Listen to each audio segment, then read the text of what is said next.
I always felt uncomfortable in my own skin. When I was a child, I was shy and lonely and clumsy because of this. I used to hide myself away in cupboards at home, in the tangled bushes that grew on wasteland nearby. I did not want anyone to be able to see me, the weird kid. I did not want to even see myself. When I was 12, I turned around every mirror in my parents' house so that they faced the wall. I was sent to a counselor shortly afterwards. All through this time, I found a kind of refuge in books, and when I was 19, I told my parents I wanted to be an academic. The idea had been planted by a story I had read in a tattered old magazine. There was a profile feature of a professor of literature. He had been nominated for an award and was pictured in a wood-paneled room lined with books that seemed to stretch on forever. I attended an open day at a nearby university as part of my new ambition, but the crowded campus and the way that the lecturers had to stand at the front of the room, all eyes on them, was a crushing experience. There was no way I could do that. My parents, though, continued not to give up on me. It was my mother who first suggested I look at becoming an archivist. She died 10 years ago of cancer, and I miss her every day. My father is still alive and in a residential home, but he no longer knows who I am. I have a lot to be grateful to them for, not least that suggestion. After studying at home for a number of years, I did become a qualified archivist, and after a number of other positions, and aged 45, I was working at a facility caring for and cataloguing a fascinating and intriguing collection of objects. I would have described this as a dream come true until a few days ago. It was a 24-hour day, 7 days a week operation with all the staff working shifts. I preferred nights, as the streets were quieter as I drove the short distance from my parents' old house where I still lived to the archive. That was the only name I had ever heard it called, and had never asked if there was a more individual designation. Questions like this were strictly no-go. Alongside who actually owned and ran the archive and why. In my idle moments, I imagined it was a branch of the government which kept itself well clear of the media and elected representatives. But as long as they paid me every month, which they did handsomely, and I was allowed to keep working there, I was happy in my ignorance. The building itself looked like a bland industrial unit. Dozens of CCTV cameras blended discreetly into the exterior, and facial recognition technology was used to grant access. There were armed guards as well, but they also kept very much in the background. Just before 10 p.m., 6 nights a week, I blinked into a scanner, walked through a body scanner, and breathed a sigh of relief. In many ways, I was still that screwed up kid who did not fit in the world. In here, I was surrounded by order, filing systems, checklists, and routine. The lights were kept low, the temperature constant, and the occasional conversations were short and to the point, and conducted in quiet voices. I would, if I could, have spent all my time there. My section of the archive was reached by a corridor that took me 16 minutes to walk. At the end of this corridor, a small sign was fixed into the wall. It read, "Creatures of Myth." I always smiled when I opened the door to my kingdom. There was a single PC in the middle of the room, and the walls were lined with shelves packed with boxes. There were more than 10,000 of these, and I knew the contents of around a third of these. By the end of every shift, my aim was to have opened at least one new box and studied and catalogued a new object. So far, I had encountered the shrunken heads of ogres, their shocks of hair intact and to perfect scale, a leprechaun pickled in a glass jar, fairies mounted on boards with sewing needles piercing their chests, holding them in place, a mermaid's scales each separated and placed in small glass display cases, a gargoyle's head draped with the corpses of snakes. And these were just a few of the fantastical things that were stored here. They were fictions created over centuries by artists, craftsmen, and show people to entice, terrify, thrill, and mystify.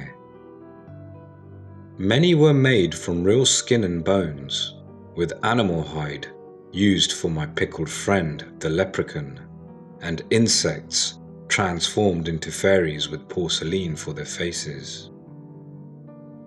Nothing I had yet examined was really what it appeared to be, but each time I opened a new box, I kept an open mind.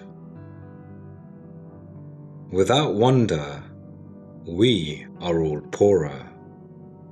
The box I opened at the beginning of the shift was small.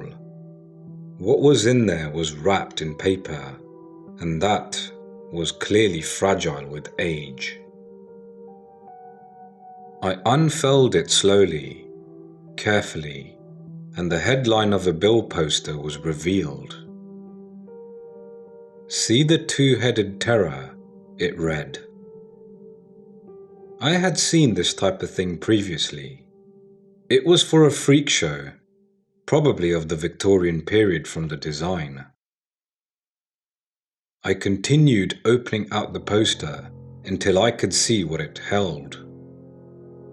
I had seen this method of preservation before. Mummification was effective and relatively simple, and I believed the thing I held would have been made especially for the freak show.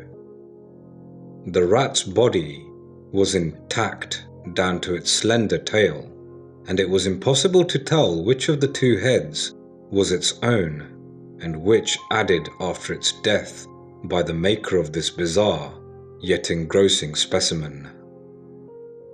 I logged on to the PC, selected the next available serial number, and began to type up a description for the archive's database.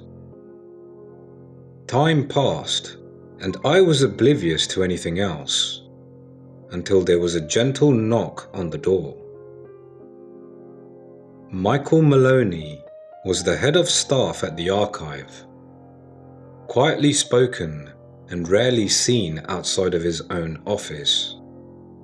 I was jolted by his appearance. "Can I sit down?" he asked, which threw me even more.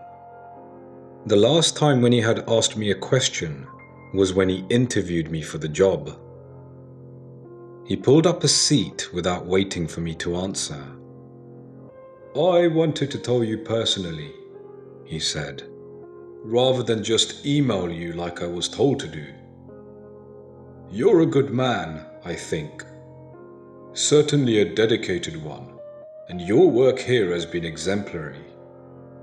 I'm telling you this because..." Here he hesitated. I noticed that he had cigarette ash on the lapel of his jacket. Noticed a slight yellowing of his fingernails. Could hear now the huskiness in his voice when he went on. I wanted you to know that this decision has not been made because of you. It is a matter of economics, pure and simple. Our budget has been slashed, and the work of the other sections have commercial, and though I hate to say it, military potential. The imaginings here sadly do not.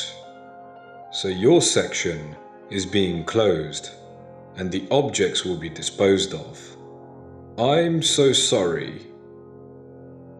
He paused for me to say something, I figured, but I was lost for words.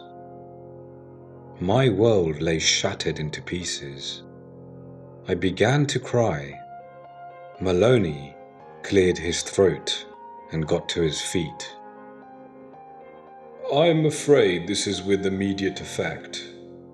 Your security clearance has been revoked, and you need to leave. He had the good grace to look embarrassed and added, If you'd like a few minutes alone to compose yourself, then I'm sure that would be fine.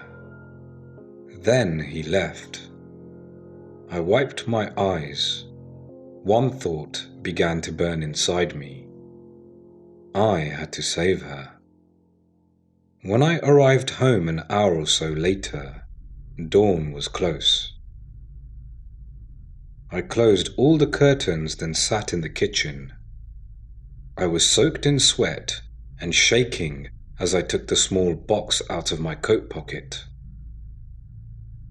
Walking down the corridor, leaving the building and heading to my car, I had expected at any point to be stopped and challenged, but I had made it. I had smuggled her out of the archive and brought her home with me, where she would be safe. I lifted the lid of the box. Inside was a second container. It was a wooden, ornate. A miniature was affixed to it, an oval.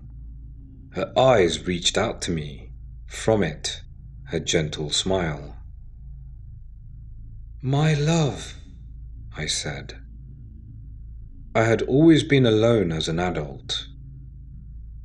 I think there is a saying that you have to love yourself before someone else can love you, and I never would. Is it pathetic to have fallen in love with a young woman who I had only seen in a portrait painted hundreds of years ago? Judge me as you will. My heart was captured, and I did not want to be released. I rested my fingers on the miniature, closed my eyes. Below it, I knew, from when I first opened the box, was dust, fragments. I could never go back to the archive, so I had nothing else. It was time to do something I had dreamt of, had longed for. It was time to discover where my obsession would lead me. I took the sharpest knife I could find in the kitchen and rolled up my sleeve, then opened up the wooden box, revealing the dust. Then I drew the blade across my skin and watched as my blood began to fall. There was a hiss, and steam began to rise, grey wisps which curled and joined until in their depths I could see a smile, fangs, a tongue flickering. I staggered backwards, fell, and lay cowering on the floor. Fear pulsed through my veins. I could only watch then as she was remade. 2 days have passed since then, and my mind has raced with thoughts of what could have gone wrong. Had the dust become impure once I opened the box? Was my blood not good enough like me? Whatever the reason, she is not as once I believed she had been. Before, A stake pierced her heart. Her limbs are not fully formed. Her torso is twisted, and she is blind. Her eyes are faint, unseeing traces below the skin of her face. Her teeth, though, they are sharp and keen. She is asleep now, after once more taking a fill from me. The house is quiet, draped in darkness. My neck stings. My heart races. I do not know what will become of me, and for the first time in my life, I do not care. I am free.